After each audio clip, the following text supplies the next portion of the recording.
Hello everyone. Today we are starting a new section of the chapter circles, and the section is number of tangents from a point on a circle. That is, if you are given a circle and a point, what will happen to the number of tangents, and that will be depending on the position of the point. That means whether it is outside the circle, inside the circle, or on the circle. So we will just see in detail what will happen to the number of tangents when the point is lying inside the circle, on the circle, and outside the circle. So P is the point and this is the circle.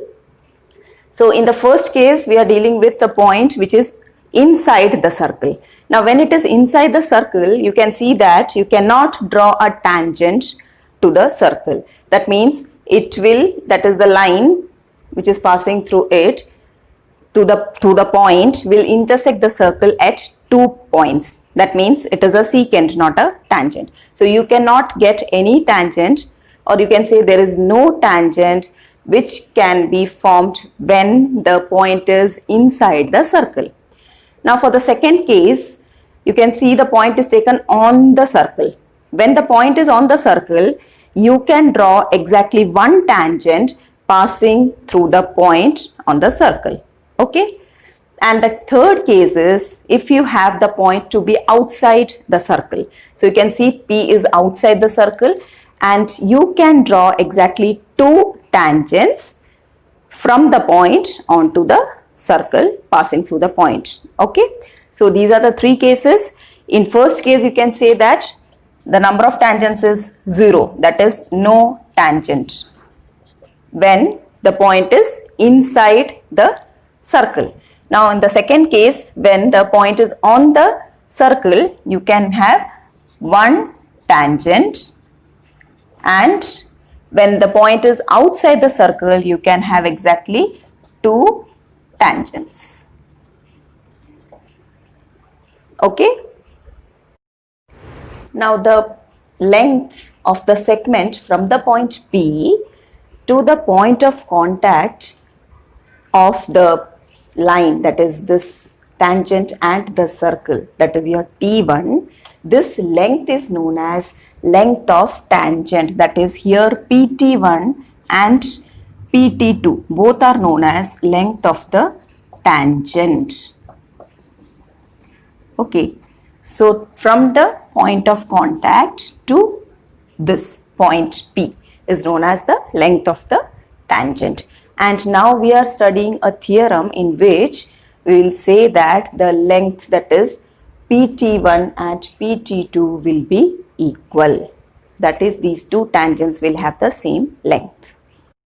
So the theorem is the length of the tangents drawn from an external point to a circle are equal. This is what we have to prove also. What the statement is saying is, if you have a point which is outside the circle, then from that point onto the circle you can draw two tangents, and those two tangents have the same length. That means length of the tangents will be equal. That is, from the figure we can say that we need to prove PQ is equal to PR. So what all are given in the question? We are taking that we have a circle with center O and P is a point which is outside the circle, and we have two tangents PQ and PR. Okay, so the proof starts as, we are given a circle with center O and a point P lying outside the circle. PQ and PR are two tangents on the circle from P. Now, if these are tangents, that means if PQ is tangent and you know that OQ is radius, and we have studied another theorem in which we can say that this radius and the tangent are perpendicular to each other, right? Or at the point of contact, it is perpendicular. The radius is perpendicular to the tangent. So here also it is tangent, and this is the point of contact of radius and the tangent. So here also you will have 90 degree. That is, it will also be perpendicular. The tangent will be perpendicular to the radius. Okay. So what we are doing is, this total portion we are breaking into two things, two triangles, that is OQP and ORP. Now we are just showing that these two triangles are congruent, and after that we can say that PQ is equal to PR. Okay, so we have to prove that PQ is equal to PR. For that, what we are doing? First join OP, OQ and OR. And OR. Now we are just considering the triangle. First we can say that the angle is 90. Now angle OQP is equal to 90 degree and angle ORP also equal to 90 degree, right? They are right angles. Why? By a theorem, right? By the above theorem you have that concept. Now what we need to do is we are just considering the triangles. Consider triangle OQP and ORP.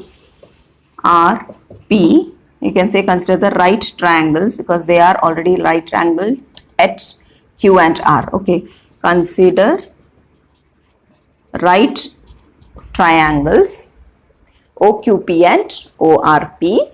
Now what all points you will get in order to say that they are congruent? One thing is OQ is equal to OR. Why? Because they are the radii of the same circle. So first thing is OQ is equal to OR, radii of the same circle. Next thing is OP is equal to OP, which is common. OP equal to OP, common.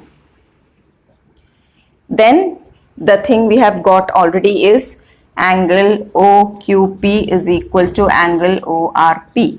Both are equal to 90 degree each. So what you are getting from RHS congruency, one angle is 90, then hypotenuse and one side you are getting correspondingly to be equal. So by this congruency you will get triangle OQP is congruent to triangle ORP. Now when both the triangles are congruent, you can say that the corresponding parts will also be equal. Therefore at last what you are getting, what you need to prove, that is your PQ is equal to PR. Therefore PQ is equal to PR by CP CT. Corresponding parts of congruent triangles are equal. So you are getting PQ is equal to PR. That is what you need to prove. Okay. Now the same theorem can be proved using Pythagoras theorem also. That is by Pythagoras theorem. For this triangle, if I am considering applying the Pythagoras theorem in the triangle OPQ or OQP, what you will get is PQ square. I need PQ, no? PQ equal to PR I need to prove. So I am starting with PQ square and I can write from this triangle PQ square is equal to hypotenuse square minus, that is OP square minus OQ square, right? Now again I know that OQ is same as OR because they are the radii of the same circle. So I am just replacing OQ with OR. So I'll get OP square minus OR square. Now what is OP square minus OR square? It is PR square, right? So you are getting PQ square is equal to PR square. Therefore PQ is equal to PR. Like this also you can prove the same theorem. Okay. Now since the two triangles are congruent, we have proven that they are congruent. We can say that the corresponding angles are also equal, corresponding all parts, right? So corresponding sides are equal and remaining corresponding angles are also equal. That means we can say this angle will be equal to this angle. That means angle OPQ will be equal to angle OPR, right? Now when these two angles are equal, we can say that OP is acting as the angle bisector of angle, which angle? QPR. It is acting as the bisector of this angle. That means the center, OP is the bisector, means O is the center. So the center is lying on the angle bisector of the angle between the two tangents. The center lies on the bisector of the angle. Bisector of the angle is this one and that angle is between the two tangents. So this angle's bisector In that bisector will be lying your center of the circle. Okay.